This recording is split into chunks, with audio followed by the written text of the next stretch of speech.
Thank you, Amber. Continue to pray for Bob and Debbie, that's his sister.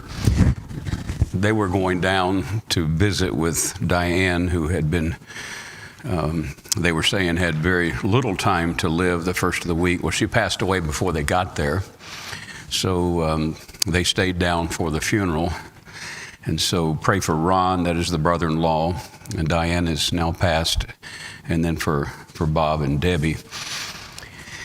Thus, me standing here before you in Sunday school this morning, Bob is planning on finishing up Nehemiah in this series of Sunday school lessons, and then I'm going to come back and take you through an overview of the New Testament books, the books of the New Testament. We got through the Old Testament books. I'd like to get the New Testament books before us. So if you picked up your outline this morning, some of you, like Abby Bollinger, were confused to think maybe I had the wrong thing going on here. So I watched her ask her mom and dad what they thought. I thought I'd weigh in on that. This kind of evolved during the week because of Bob's absence, because I want to preach Psalm 7 in the morning service. There are 14 Psalms that are connected to perils in David's life.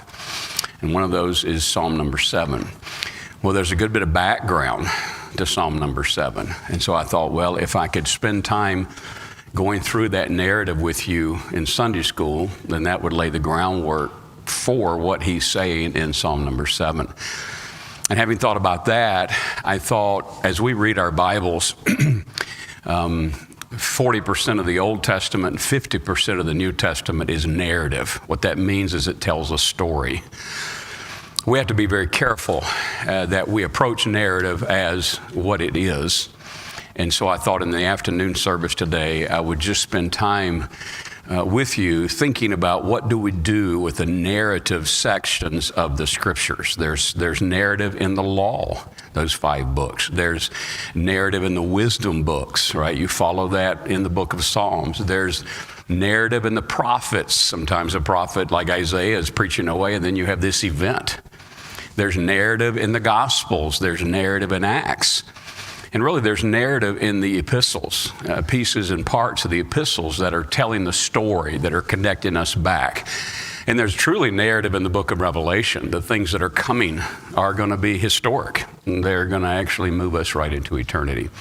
And so you got a half sheet for the morning hour and a half sheet for Sunday school this morning.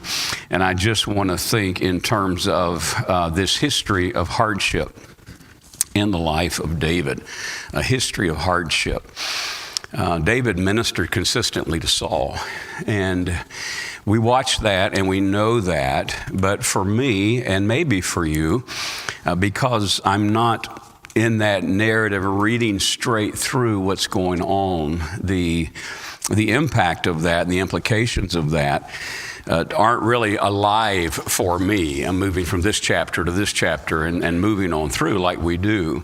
And so I thought our time this morning is going to be spent in Sunday school thinking about a history of hardship, particularly and specifically in the life of David. He was a faithful man. He was a faithful young man. He was faithful in his ministry to Saul. If you remember, Saul connected him to himself after the Spirit of the Lord departed from Saul, and he needed somebody to minister to him because the things that were going on in his life were completely different than who he was before when the Spirit of the Lord was upon him, and he needed somebody to minister to him. So right after we read the narrative of David being the anointed one who was going to be the next king, we have Saul inviting him into his place to quiet his heart with music when all of this evil and all this energy and all this agitation and all this jealousy came up in him. And David ministered there. David went there and ministered to him. David fought for Saul. David fought when nobody else would fight against the Philistines. And so in watching the story unfold, we see that David ministered consistently to Saul, that he faithfully fought for Israel, but that he ultimately became a threat to Saul. And I think we need to get this. I think we need to understand this. Those who have a heart for the Lord become a threat to those who do not have a heart for the Lord. All he did was did what he should do. 3 statements are made in the narrative that tells us who the next king is going to be and what kind of man God's searching for. And God is searching for a man who has a heart for God.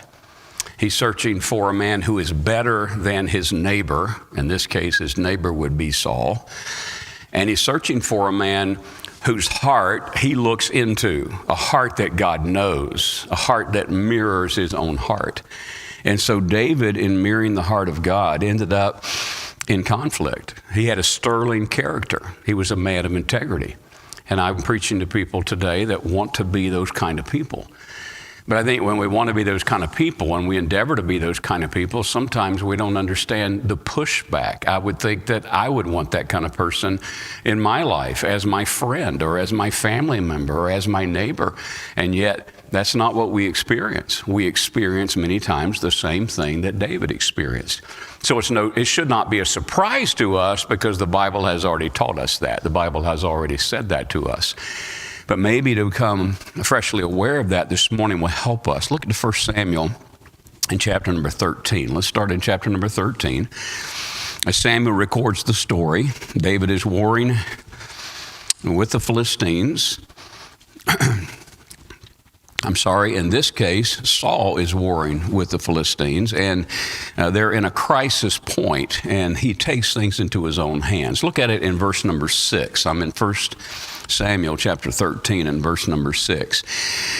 And when the men of Israel, again, this is under Saul, saw that they were in a strait, for people were distressed. And then the people did hide themselves in caves and thickets and in rocks and in high places and in pits. And some of the Hebrews went over Jordan into the land of Gad and Gilead. As for Saul, he was yet in Gilgal, and all the people followed him trembling. A very clear picture of agitation and distress. And he tarried 7 days according to the set time that Samuel had appointed. So Samuel said, I will be there in 7 days. But Samuel came not to Gilgal, and the people were scattered from him. So now the king is alarmed because the people are beginning to scatter. The people are hiding. The people are distressed or agitated. And Saul said, verse 9, bring hither a burnt offering unto me, and peace offerings. And he offered the burnt offering. Well, it came to pass, as soon as he had made an end of offering the burnt offering, behold, Samuel came, and Saul went out to meet him, that he might salute him. And Samuel said, what hast thou done? And Saul said, because I saw that the people were scattered from me, and that thou camest not within the days appointed, and that the Philistines gathered themselves together at Michmash. All this made perfect sense to Saul. Therefore, said I, the Philistines will come down now upon me to Gilgal, and I have not made supplication unto the Lord. I forced myself, therefore, and offered a burnt offering. And Samuel said unto Saul, thou hast done foolishly. Thou hast not kept the commandment of the Lord thy God, which he commanded thee. For now would the Lord have established thy kingdom upon Israel forever. But now thy kingdom shall not continue. And here's the first indicator of what kind of man God is going to look for and choose to replace him. The next phrase, the Lord has sought him a man after his own heart.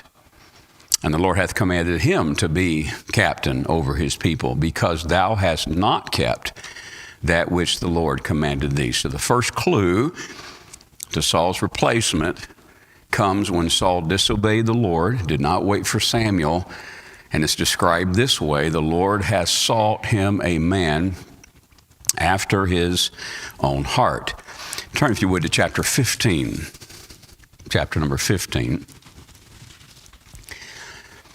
Once again, this time there's Saul not warring with the Philistines, but warring with the Amalekites. And as I read these stories, I'm thinking that we all are familiar with these stories. We're bringing them back in front of us to follow what's going on in the narrative and what God is wanting us to know through the narrative. Look at verse number 9 now. This is 1 Samuel 15, verse number 9. Now you remember what God told them to do. Saul and the people spared Agag, and the best of the sheep and the oxen and the fatlings and the lambs and all that was good, and would not utterly destroy them. But everything that was vile and refuse, that they utterly destroyed. Again, very practical move on Saul's part, something we would understand logically. But follow out verse 10. Then came the word of the Lord unto Samuel, saying, it repenteth me that I have set up Saul to be king, for he has turned back from following me, hath not performed my commandments. And it grieved Samuel, and he cried unto the Lord all night. And when Samuel rose early to meet Saul in the morning, it was told Samuel, saying, Saul came to Carmel, and behold, he set him up a place, and is gone about, and passed on, and gone down to Gilgal. And Samuel came to Saul, and Saul said unto him, Blessed be thou of the Lord. I have performed the commandment of the Lord.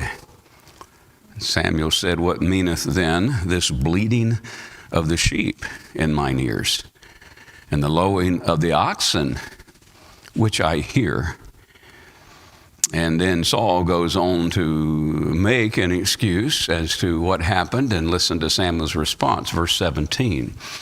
Once again, Saul has taken things into his own hands. He's not obeyed the word of the Lord. Look at verse 17 of this chapter. And Samuel said, When thou wast little in thine own sight, wast thou not made the head of the tribes of Israel?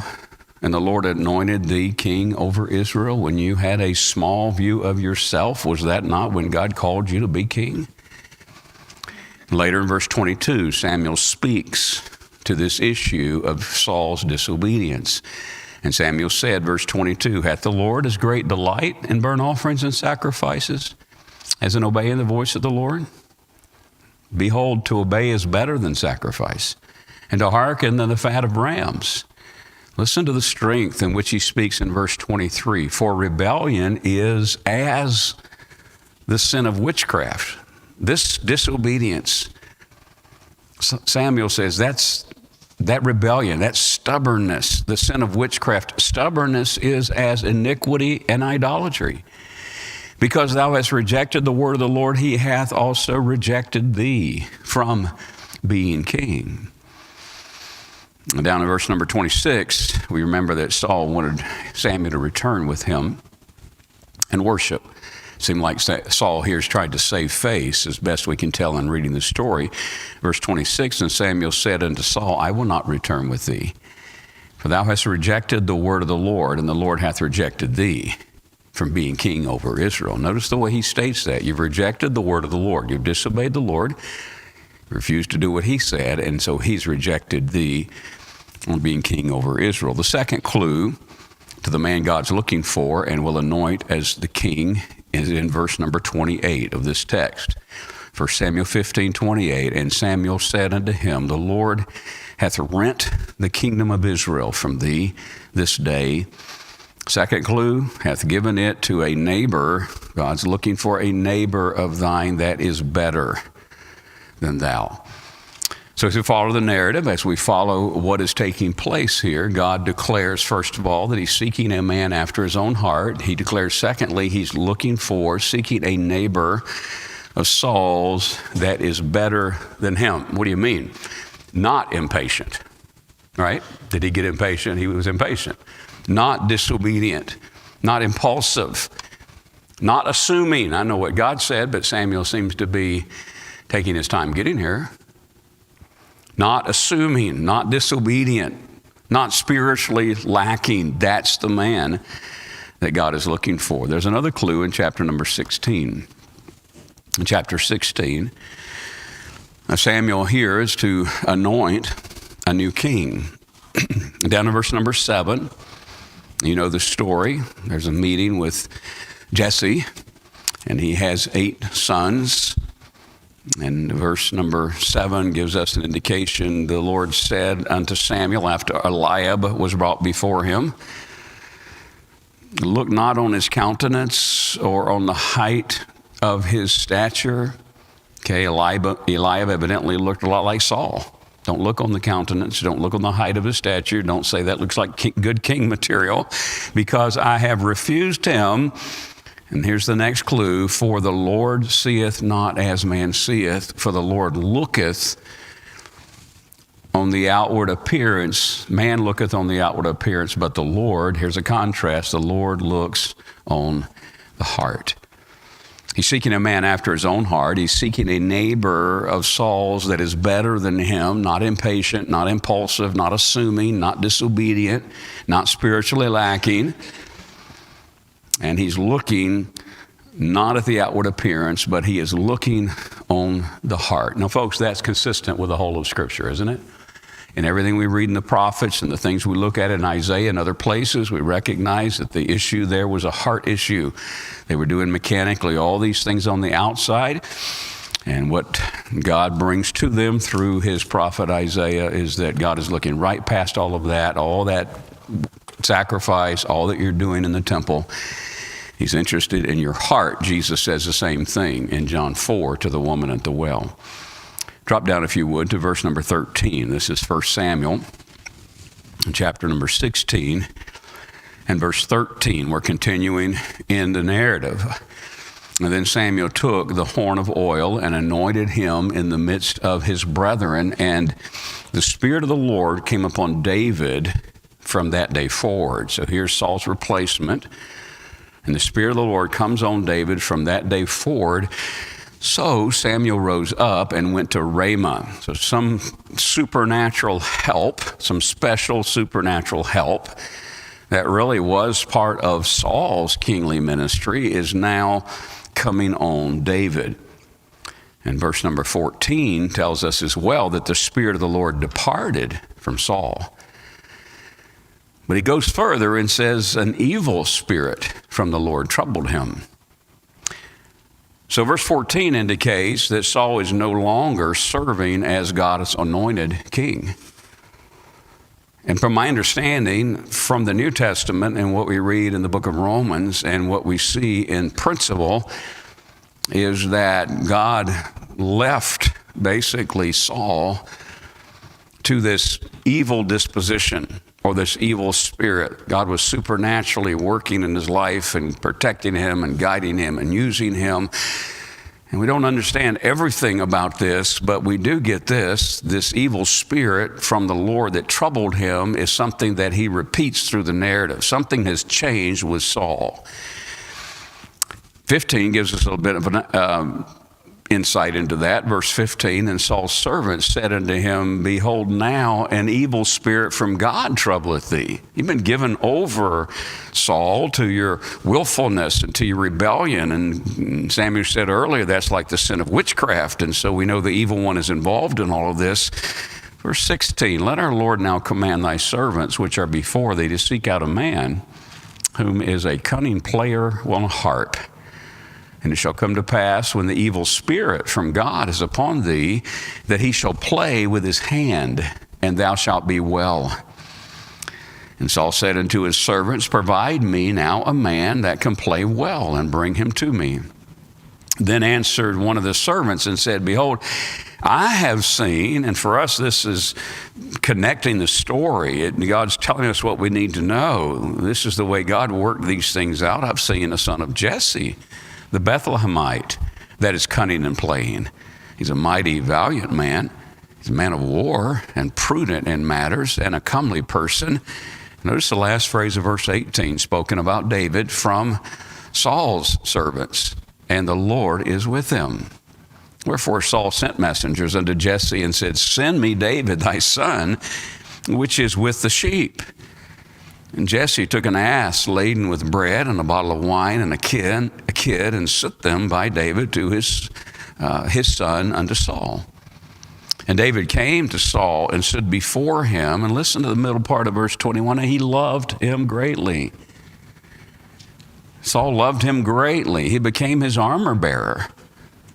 And Saul sent to Jesse, saying, let David, I pray thee, stand before me, for he hath found favor in my sight. And it came to pass, verse 23, a summary statement, when the evil spirit from God was upon Saul, that David, who was now, as you know, filled with, guided by God's Holy Spirit, took an harp and played with his hand. So Saul was refreshed and was well. It helped him. And the evil spirit departed from him. So this influence against him, that which was given access to him when the Spirit of God was no longer upon him, is now ministering through David. So I would say up to this point, David has clearly communicated the reality that he qualifies. If God's looking for a man after his own heart, does David qualify? He does. If people recognize it.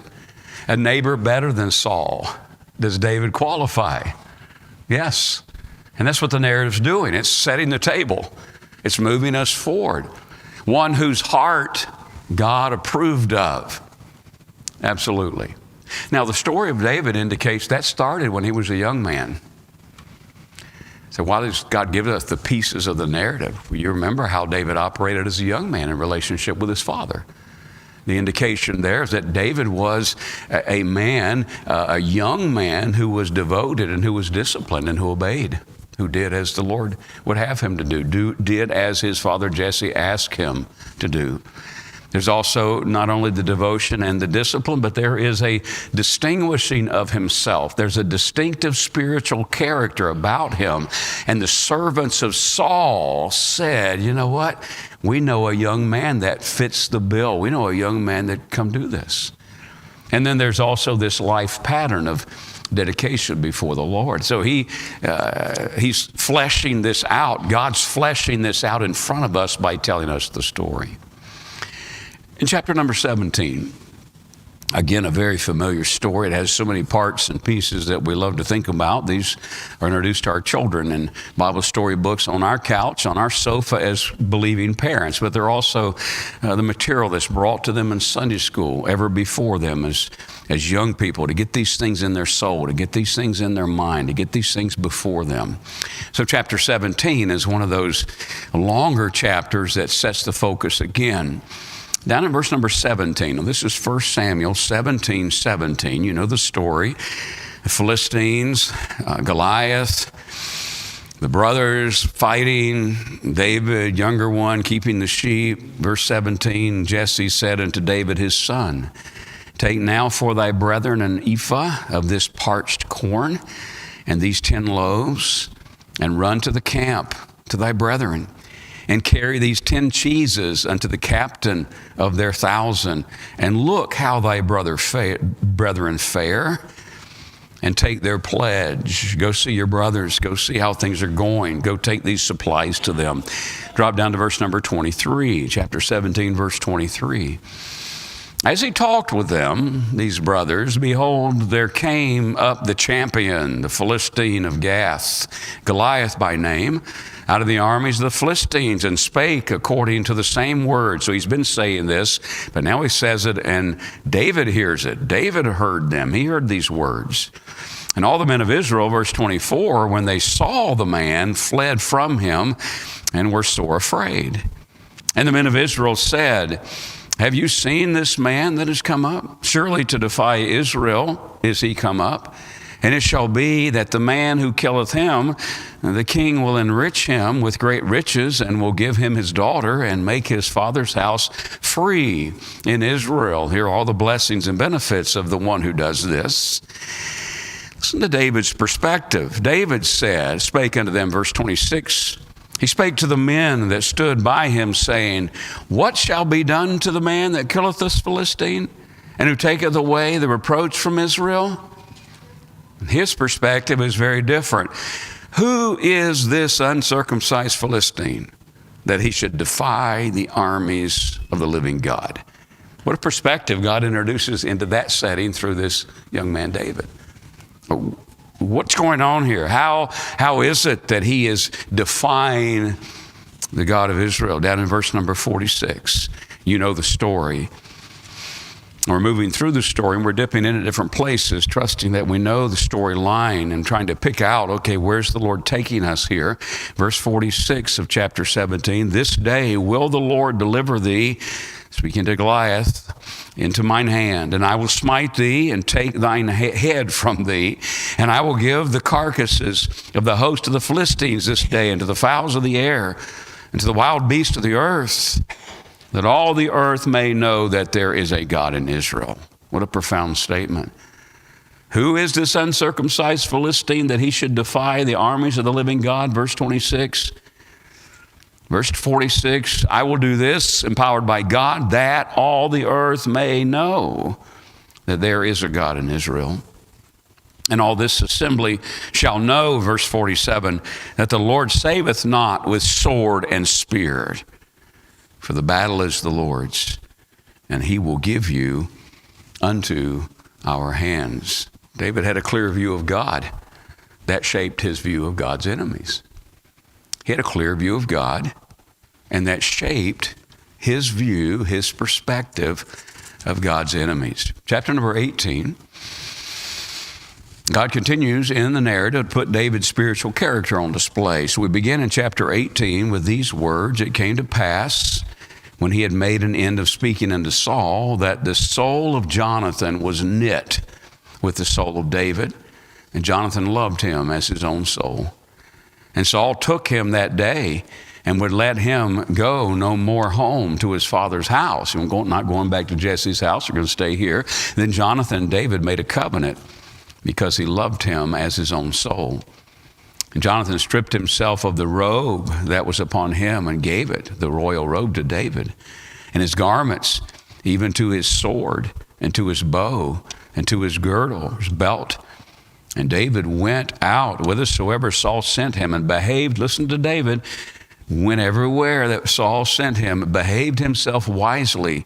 And Saul set him over the men of war, and he was accepted in the sight of all the people and also in the sight of Saul's servants. It's a demonstration of God being with them, a demonstration of his loyalty and dedication to the God of Israel. Verse 6, and it came to pass as they came, when David was returned from the slaughter of the Philistine, that the women came out of all the cities of Israel singing and dancing to meet King Saul with tabrets and joy and with instruments of music. There was victory, there was triumph, and the women answered one to another as they played. Verse 7, and said, Saul has slain his thousands, David his 10,000s. Now watch the transition in verse number 8. And Saul was very wroth, and the saying displeased him. And he said, they have ascribed unto David 10,000s, and to me they have ascribed but thousands. And what can he have more but the kingdom? And verse number 9 gives us his attitude. And Saul eyed David from that day forward. I'm going to keep my eye on him. Verse 10, it came to pass on the morrow, here it is again, that the evil spirit from God came upon Saul. And he prophesied in the midst of the house, and David played with his hands. So there, the one that is influenced by this evil spirit, the one that is under the guidance of God's spirit, is playing with his hand to try to relieve him of this disposition, this demeanor. As at other times, look at this last statement of verse 10, and there was a javelin in Saul's hand. And Saul cast the javelin, for he said, I will smite David even to the wall with it. David avoided out of his presence twice. And Saul was afraid. Notice this, he's afraid of David in verse 12. Why? Because the Lord was with him. And because the Lord had what? Departed from Saul. Therefore Saul removed him from him and made him his captain over 1,000. And he went out and came in before the people. Notice verse 14, David behaved himself wisely in all his ways, and the Lord was with him. Wherefore, when Saul saw that he behaved himself wisely, again, he was afraid of him. But all Israel and Judah loved David because he went out and came in before them. And Saul said to David, behold, my elder daughter Merab, her will I give thee to wife. Only be thou valiant for me and fight the Lord's battles. For Saul said, his own heart, let not mine hand be upon him, but let the hand of the Philistines be upon him. Let them kill him. Verse 18, David said to Saul, who am I? What is my life or my family's or my father's family in Israel that I should be son-in-law to the king? And it came to pass at the time when Merab, Saul's daughter, should have been given to David, that she was given to Adriel, the Mahalathite, to wife. But notice verse 20. The story's moving us forward. Michal, Saul's daughter, loved David. And they told Saul, last phrase of verse 20, you know what he's thinking? The thing pleased him. Drop down to verse number 28. What happens is sprinkled throughout the narrative. These things are highlighted. They come to the surface. Verse 28, Saul saw and knew that the Lord was with David, and that Michal, Saul's daughter, loved him. And Saul was yet the more afraid of David. And Saul became David's enemy continually. Then the princes of the Philistines went forth, and it came to pass after they went forth that David behaved himself more wisely than all the servants of Saul, so that his name was much set by. Boy, you read that story and you go, there it is, and there it is, and there it is. You know what David's going to say in Psalm 7 when chased all over the countryside by Saul? I'm innocent. I have not done anything against Saul. I have been faithful. He's going to say, Lord, act in accord with your righteousness. Do what is right, and I know you will. He appeals to the character of God, but he says of himself in Psalm 7 and other places, I haven't done anything here. There's no iniquity, no transgression. And what we have the narrative that shows us that. And everybody knew that.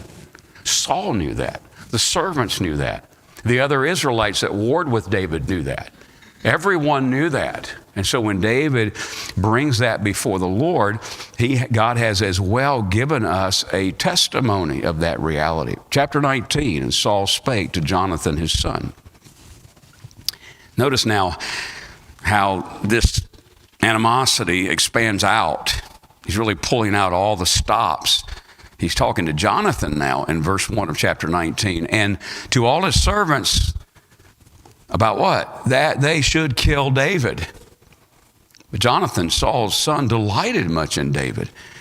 And Jonathan told David, saying, Saul, my father, seeketh to kill thee. Now therefore I pray thee, take heed to thyself until the morning, and abide in a secret place, and hide thyself. And I will go out and stand beside my father in the field where thou art, and I will commune with my father of thee, and what I see that I will tell thee.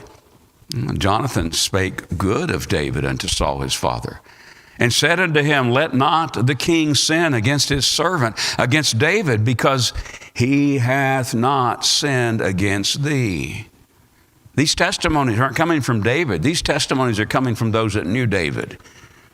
And because his works have been to theeward very good, he says to his dad, he hasn't sinned against you. Everything he's done for you and in your behalf has been good. For, verse 5, he did put his life in his hand and slew the Philistine. And the Lord wrought a great salvation for all Israel. Thou sawest it and didst rejoice. Wherefore then wilt thou sin against innocent blood to slay David without a cause? And Saul hearkened unto the voice of Jonathan. And Saul sware, as the Lord liveth, he shall not be slain. You watch this disposition. You watch this moodiness. You watch him going back and forth. So Jonathan, verse 7, called David, and Jonathan showed him all those things. And Jonathan brought David, right, to Saul. Seems like the coast is clear. Seems like things are all right. And he was in his presence as in past times. So he's not hiding. He's back in his presence as in times past. There was war again. David went out and fought with the Philistines and slew them with a great slaughter, and they fled from him. Notice verse 9. And the evil spirit from the Lord was upon Saul, as he sat in his house with his javelin in his hand. And David played with his hand, and Saul sought to smite David even to the wall with his javelin. But he slipped away out of Saul's presence, and he smote the javelin into the wall. And David fled and escaped that night. And Saul also sent messengers unto David's house to watch him. Verse 11, to slay him in the morning.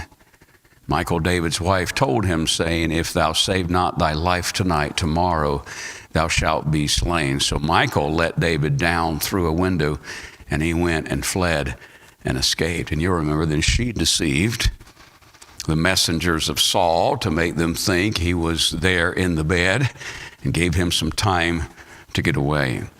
Verse number 1 of chapter 20. And David fled from Naioth to Ramah, and came and said before Jonathan, what have I done? What is mine iniquity? What is my sin before thy father, that he seeketh my life? And he said unto him, God forbid, thou shalt not die. Behold, my father will do nothing, either great or small, but that he will show it to me. It seems logical, doesn't it, for Jonathan to say this? And why should my father hide this thing from me? It is not so. Things are all right. And David sware moreover and said, thy father certainly knoweth that I have found grace in thine eyes. And he saith, let not Jonathan know this, lest he be grieved. So you can understand the conversation. You can understand the exchange. You can understand as the narrative progresses. They're kind of back and forth. Yeah, but he knows that you love me, and he knows that you have protected me, and he doesn't want you to know lest you be grieved. You're his son. This last statement of verse number 3, but truly as the Lord liveth and as thy soul liveth, David says, there is but a step between me and death. And said Jonathan unto David, whatsoever thy soul desireth, I will even do it for thee. What can I do? David said unto Jonathan, behold, tomorrow is the new moon, and I shall not fail to sit with the king at meat. David's expected to be there. But let me go, that I may hide myself in the field until the third day at even. If thy father at all miss me, then say, David earnestly ask leave of me that he might run to Bethlehem his city, for there is a yearly sacrifice there for all the family. And if he say thus, it is well, thy servant shall have peace. But if he be very wroth, then be sure that evil is determined by him. Therefore thou shalt deal kindly with thy servant. For thou hast brought thy servant into a covenant of the Lord with thee, notwithstanding. Listen to David here, because you're going to hear it in Psalm 7. If there be in me iniquity, slay me thyself. For why shouldest thou bring me to thy father? If there's some charge against me, Jonathan, you slay me. I deserve that. If I'm not innocent, then you slay me. Chapter 22 and verse number 1. Chapter 22 and verse number 1, David therefore departed thence, escaped to the cave Adullam, and when his brethren and all his father's house heard it, they went down thither to him. So now his family's coming down to him. Verse number 6, chapter 22 and verse 6, when Saul heard that David was discovered, and the men that were with him, now Saul abode in Gibeah under a tree in Ramah, having his spear in his hand, and all his servants were standing about him. Then Saul said unto his servants that stood with him, hear now, ye Benjamites, will the son of Jesse give every one of you fields and vineyards? Is he going to do this for you? And make you all captains of thousands and captains of hundreds? Will he do that for you? That all of you, listen to how the paranoia with him, that all of you have conspired against me. And there is none that showeth me that my son hath made a league with the son of Jesse, Jonathan with David. And there is none of you that is sorry for me, or showeth unto me that my son has stirred up my servant against me, servant against me to lie in wait, as at this day. There's a paranoia evident with Saul. Oh, then answered Doeg the Edomite, looked for an opportunity here for him to speak up, which was set over the servants of Saul, and said, I saw the son of Jesse come to Nob, and Ahimelech, the son of Ahitub, and he inquired of the Lord for him, and gave him victuals, and gave him the sword of Goliath the Philistine. Then the king sent to call Ahimelech, the priest, the son of Ahitub, and all his father's house, the priests that were in Nob, and they came, all of them, to the king. And Saul said, hear now, thou son of Ahitub. And he answered, here I am, my lord. And Saul said unto him, why have you, just like he said to his servants earlier, why have ye conspired against me, thou and the son of Jesse, in that thou hast given him bread and a sword, and hast inquired of God for him, that he should rise against me to lie in wait as at this day? Listen to Ahimelech's testimony. Saul had to know this to be true. Everybody there had to know this to be true. Then Ahimelech answered the king and said, and who is so faithful among all thy servants as David, which is the king's son-in-law, and goeth at thy bidding, and is honorable in thy house? What's the answer to that? No one. There is no one of greater spiritual character and integrity than your son-in-law, David. Testimony after testimony after testimony. And I hope you can appreciate, we dip in, and it's all right just to get into the Word and read some things from the Word, but when we don't read through the Word like this, we don't see what God's doing. He's telling the story, and He's emphasizing, and He's emphasizing, and He's emphasizing, and He's emphasizing. And what is before us is the fact that we have a relatively young man who knows and loves the Lord and will actually serve the man that's trying to take his life. And we have a king who now the Spirit of the Lord has departed from, and an evil spirit has come to, and he's jealous, and he's angry, and he's full of paranoia. And every time somebody brings him more news about David, he tries to figure out a way to destroy him. And being out of time in Sunday school, we'll have to dip in a little bit at two places in the narrative in our morning hour where you know what happened, where David had two opportunities to take the life of Saul. And he cut part of his robe off, and he felt conviction for that. And he could have taken his life another time, and yet he said, I'm not going to do that. I will not touch God's anointed. So as we listen to David in 14 of the Psalms, talking about his peril, sometimes with Saul, sometimes with Absalom. He's talking as a man who could say before the Lord, Lord, to the best that I understand, I have done everything that you've asked me to do. I have been innocent before you. Now, this man is seeking to take my life, and I'm not going to survive this, and I'm in distress. Now, Lord, in your righteousness, rescue me. You know the truth. You know the truth of the matter. Because I can say honestly before you, as best I understand, I have done nothing but tried to be your kind of man. And that has brought a vehement energy from Saul, who earlier was God's man, who earlier was serving God's purposes. And at every turn, you see the evil coming out of him. And so we walk through this life, and we say, by God's grace, we will be the people that God has saved us to be. And folks, our enemy hates that. I'm not hiding in a cave, but I can tell you the evil one is constantly on attack, not only against me, but against you.